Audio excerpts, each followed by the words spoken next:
Gordon Ramsay screams for a reason. You watch his shows and you think he just has anger issues. You think it is a personality quirk. You think it is entertainment engineered for television ratings. It is not. He is screaming because he is standing in a professional kitchen looking at a supposed professional serving absolute garbage, and he completely refuses to swallow it. He treats mediocre work like a personal insult, like an attack on everything he has built and everything he stands for. Meanwhile, look at you. You swallow mediocrity every single day without flinching. You accept average effort from yourself. You accept sloppy work. You accept broken habits and chaotic environments and standards so low they have become invisible to you. And then you sit around genuinely confused about why your life is not moving. Let us be precise about how this plays out. You set the alarm for 6 in the morning with real intentions. You hit snooze until 8 and tell yourself you needed the rest. You committed to working out and you sit on the couch instead and call it a recovery day. You submit work you know is rushed. You send the email you know is sloppy. You finish the project at 70% and slap a good enough label on it and move on. You complain about the results though. You complain about the money. You complain about the body. You complain about the opportunities that never seem to come. And when pressed for an explanation, you reach for the economy, your boss, your background, your circumstances, your genetics. Stop. You do not have a bad luck problem. You have a tolerance problem. You are entirely too comfortable accepting terrible service from yourself. Think about that for a second. If a restaurant brought you a meal that looked like the effort you put into your own goals, you would send it back without hesitation. You would not finish it. You would not pay for it. You might never go back. But when it comes to your own future, you eat the cold food, pay the full bill, and leave a tip. Now, let us talk about what a real standard actually looks like in practice. When Gordon Ramsay sees a raw scallop on a plate about to go out to a customer, what does he do?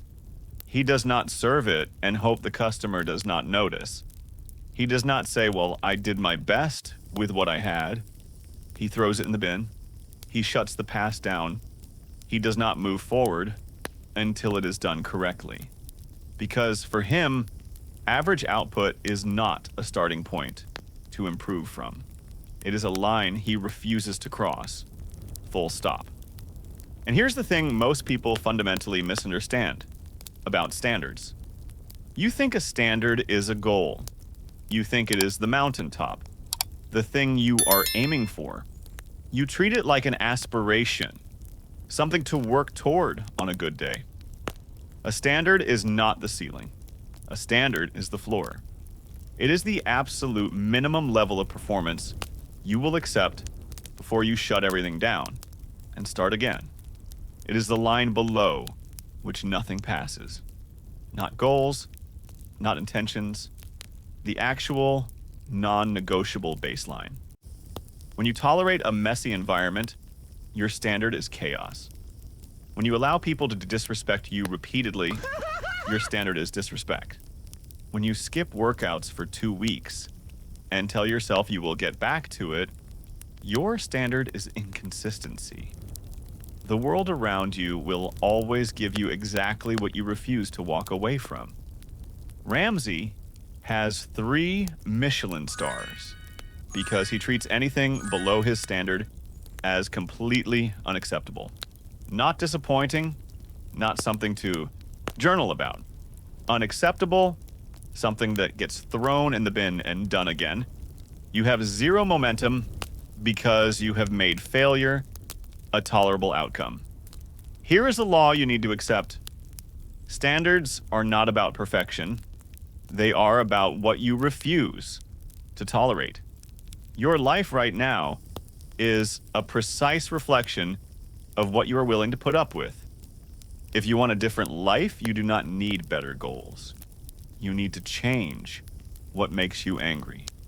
Here is how you rebuild the kitchen. 3 protocols. Execute them today. First, define the floor. Not your dream, not your goal. Your non-negotiable minimum. What is the minimum level of effort you will accept from yourself on any given day? What is the minimum standard of work that leaves your hands? What is the minimum level of respect you will accept from the people around you? What is the minimum physical standard you hold yourself to? Write it down. Make it specific. Make it something you can actually measure. Because once the floor is defined, anything that falls below it is not a negotiation. It goes in the bin. No debate. No second chances. No, this time is different. Below the floor means start again. Second, kill the good enough habit. You are bleeding momentum through 1,000 tiny compromises that individually seem harmless and collectively are destroying your trajectory. Good enough is dead starting today. If you write something and you know it is sloppy, delete it and write it again. If you're in the middle of a set and your form has collapsed, stop and reset. If you're about to send something with your name on it, ask one question. Would you proudly show this to the person whose opinion you respect most? If the answer is no, it goes in the bin and you start over. You have to train your brain to reject average output from yourself the same way it would reject it from anyone else. The moment you stop making exceptions for yourself, the standard becomes real. Third, the daily audit. You are partially blind to your own low standards because you've been living inside them so long, they feel normal. Tonight, before you sleep, audit your day honestly. What did you eat? How did you work? What did you produce? How did you speak to people? How did you speak to yourself? What did you avoid that you should have faced? Then ask the question directly. If someone who held genuinely high standards had followed you around today, watching everything you did and every decision you made, would they be impressed? Or would they tell you to get out of the kitchen? Be completely honest. If you accepted garbage today, admit it, write it down, name it specifically. Then wake up tomorrow and refuse to serve it again. Here is the reality. You can keep eating the excuses. You can keep blaming the world for the hand you've been dealt. You can stay comfortable inside standards so low, you stopped noticing them years ago. Or you can finally get angry about it. Not at the world, at yourself. At the gap between what you are capable of and what you're currently producing. At the distance between the life you want and the standards you are actually holding. You are the head chef of your own life. Everything that comes out of the kitchen has your name on it. The results you have right now are the meals you have been serving yourself. If you would not accept it from anyone else, stop accepting it from yourself. Raise the floor. If you are done tolerating average and ready to raise the floor, subscribe to the channel. Drop a comment right now that says I refuse to tolerate average. Then get out of the comments. Look honestly at the mess you have made and clean the kitchen